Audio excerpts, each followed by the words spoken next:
3 years ago today, I went for my first run.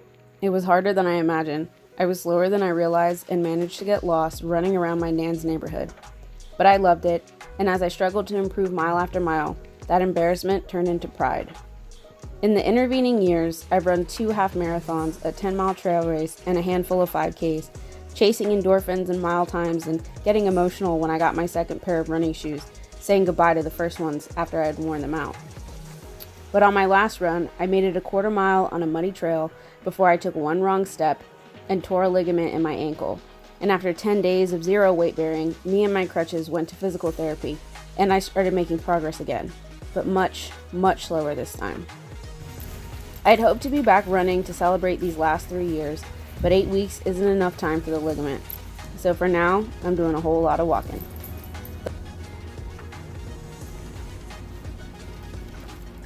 The walks are slow, and that allows me to take in the textures and sounds around me.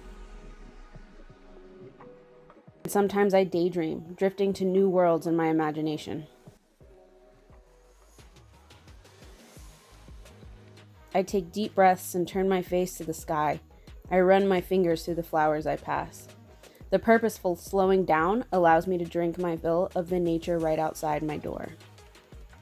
Even though it's spring, inside a shady copse of trees, it still sounds like fall, and I take the time to crunch the dried leaves under my feet, enjoying the exquisite sound they make under my shoes. Some days, when I'm struggling with my physical therapy exercises, it's hard not to feel like I've gone backwards, regressed to a place 3 years ago where my body couldn't do the things that I want it to do. But with this injury, I'm just at another trail, at the start of a new journey.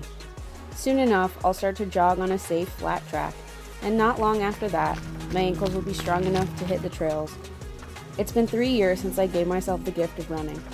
I'm grateful to give myself the gift of healing, which sometimes comes in the form of running, and sometimes comes in the form of waiting to run and walking instead.